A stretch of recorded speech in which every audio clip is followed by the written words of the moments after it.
Hi, all. Very good afternoon. What a cracker of a match.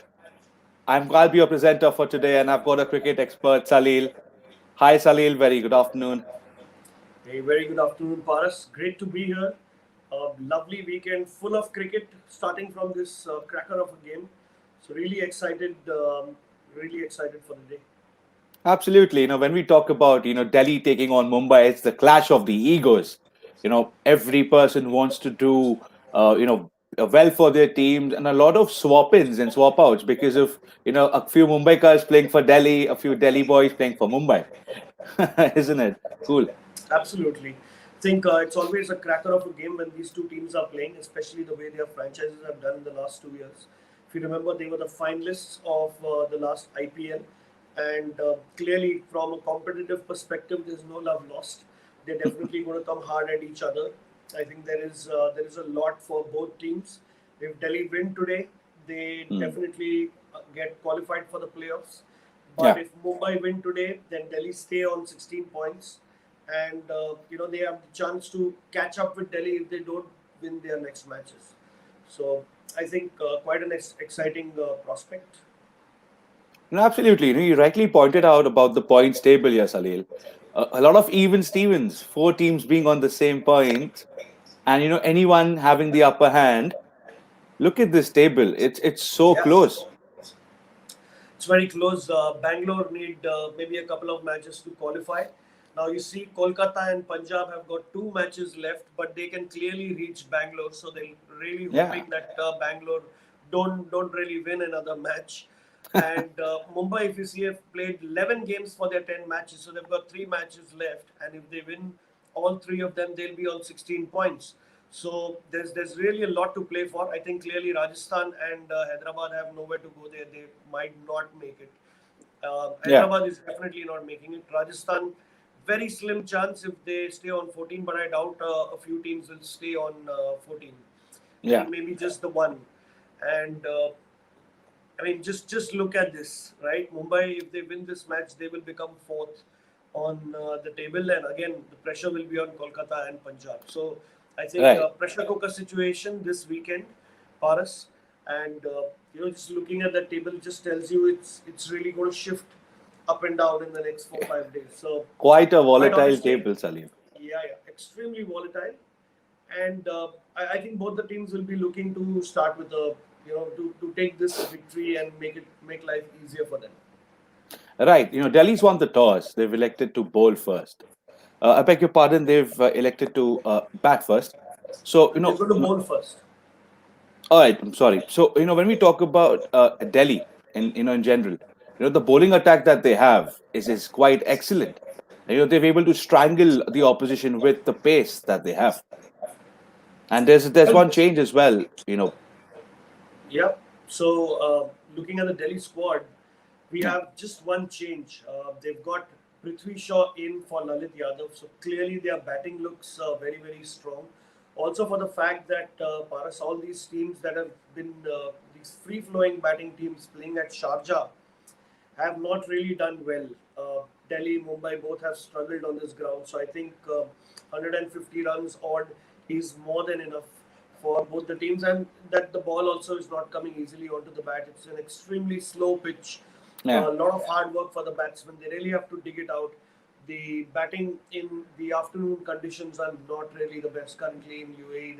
The temperatures soaring to as much as 38 degrees. So all these factors put together, I think both these teams have really stacked up on the batsmen. I yeah. think the Delhi batting lineup looks extremely strong with Prithvi Shaw coming in. We'll still have to wait to see whether he opens the innings or do they go on with Steve Smith as they did in the past. But it looks like a great batting lineup. So it's a good toss to win because now their batsmen know how much to score. I think Yeah. unlike the last match against KKR that they lost, I think they weren't able to set a target and they Yeah. clearly lost out on understanding what Sunil Narayan and Varun Chakravarti were doing there. So I think they want to come out of that. And Mumbai also have got good spinners, but they've now replaced Rahul Chahar with Jayant Yadav, who Yeah. happens to be all rounder himself. So he'll possibly solidify that batting lineup at number 7. and we expect him to play, I think, before Nathan Coulter and Yeah, not in this format. But yes, I think the only hole that Mumbai currently have, somebody who's struggling is Surya Kumar Yadav, Surya Kumar. and sadly so, such great talent entry into the Indian team, playing for India, traveling with the party to England for the test matches, clearly means that you are one of the top cricketers in the country, and Yeah, he'll be really hoping to come by like his mate Hardik Pandya did in the yeah, last match where Mumbai won. So I think their yeah, confidence when it comes to lower middle order will be sky high. But at the same time, let's hope Surya Kumar gets a few balls to play and gets his eye in. It's the right time to peak for Mumbai. So maybe this is the day that the sky, soars high. Right. You've rightly pointed out Surya Kumar's inclusion in the Indian cricket team. Since the last 5 months, he's been with the Indian team. And, his inclusion in the T20 World Cup squad was announced almost a month ago. So, this IPL was considered to be just a platform before they start kicking in with the senior boys in the international team. But now that his current form wows are, very evident, he's not been able to pick the googlies. When at all he's trying to hit the ball over covers. Do you think this is a factor with the pitch? And the same also applies for Nishan Kishan. Well, they played on the same pitches last year. They Yeah. started off well, and the pitches also went slow, like last year. So there's no difference really. It's the mindset, and it's to do with the form. I Hmm. think maybe a match off that Ishan Kishan got could have possibly helped Surya Kumar as well. Sometimes you just not Yeah. need to take a break and not play that game and just get your composure. Obviously, you are a part of the first 11, and Yeah. there'll be a good replacement on the side as well. You've seen Saurabh Tiwari come by. Oh, So yeah. the Mumbai do definitely have the reserves, and if they need to rest their good players to get them back, whether physically or mentally, I think they should clearly do it. And I Yeah. think the nest of Mumbai Indians camp is full of talent. I mean, you have a Sachin Tendulkar there, you have a Mahela Jayawardena there. Not that they are not talking to each other, Yeah. and they'll definitely be talking to Surya Kumar Yadav, knowing that yes, when he plays, he'll take the game away from the opposition right from when he comes at number three, Yeah. and he's not somebody who waits. He plays fluently.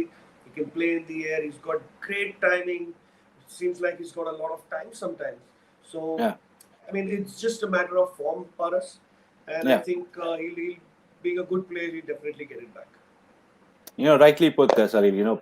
Good words. And, you talk about the management, a lot of conditioning, mental conditioning, is given to players.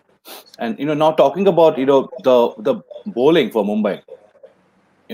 The bowlers you pointed out were Nathan Coulter-Nile to begin with and Jasprit Bumrah. We've never seen, a tandem such as this because, Nathan Coulter-Nile is never considered to be a cricketer who's got a very good economy. And, he's got these peaks of performances where he's picked up wickets in heap, but then he's been very inconsistent. So you think because of Adam Milne's form being out, you know, that's the reason he got a chance today. Well, Adam Milne was quite expensive to begin with in the start of this tournament when Mumbai lost these three matches this Yeah. time around in the second leg. And Nathan Coulter-Nile in those death overs in the last match really proved that he Hmm. does have the mettle to put the brakes on. I think he's bowled around 7 or 8 Yorkers in his last 2 overs, and Yeah. that's not making it difficult for the opposition because you've got a Jasprit Bumrah and a Trent Bolt also on the other end. Yeah. So Nathan Coulter-Nile also bats a few. So I think he's in this team purely because of how they're trying to maintain the team's balance. So Yeah. I think they've got a little bit of bat in him, and he's a great fielder in the outfield. So he does bring that to the team. Not that his form's really been up and down. He's not been playing so many matches, but you know how players play when they play for Mumbai. So they're a different player altogether. So maybe it's a franchise thing, but definitely he's performed well in the last match where Mumbai won, and I think it's only going to help them. They seem to have found the right combination. Yeah, I mean, you're right there. And, also talking about the return of Hardik Pandya's form, he looks very good, doesn't he? Oh, absolutely. I think that's one of the bigger things about the Mumbai middle and lower middle order that Hardik Pandya has come by. I think he took some time the other day. He looked a little Yeah. rusty, and the way he finished the game in the last 10 balls, scoring those 30 odd runs, was excellent from Hardik Pandya. Looked like the Hardik Pandya of old Oh, to us. I think currently he scored a total of 95 runs in this year's IPL, entirely yeah, in all the matches put together, and and 40 came of the previous game. So maybe this is his change in form. yeah, Although I don't know whether he will bowl or no, or whether it's the injury that is biting him, because I think Hardik Pandya who bowls is a stronger contributor to any team than a Hardik Pandya who's just batting, because that puts a yeah, lot yeah, of pressure on him, because he has to perform with the bat, and maybe he's not, in that zone to take the pressure which a batsman would take to go and score those chunk of runs, because clearly you cannot contribute with the ball. So I think this is the only psyche that might be playing in his mind for us. But right. apart from that, finding form was brilliant for him, and I think it'll only help Mumbai in this last leg of IPL group stage. Absolutely, Salil, thanks a lot for all, the inputs for both the teams. Before we end this, your final predictions for today? Well, I think Mumbai will win this match. I feel they've got the right momentum. They look more hungry, and their players are, just those pieces are coming back together. So I think this is another victory that they look at. If they score anywhere more than 160, it'll be very difficult for even this super strong Delhi batting lineup to chase it on this wicket. Rightly put there, Salil. We're backing Mumbai today. Hope, whatever you predicted comes right. As you're very lagging behind the prediction meter when compared to me. So, right there, that's all for today. We'll catch up in the mid match session. Thank you all for joining. Thank you, Salil. Thanks, Cheers. Parag. Cheers.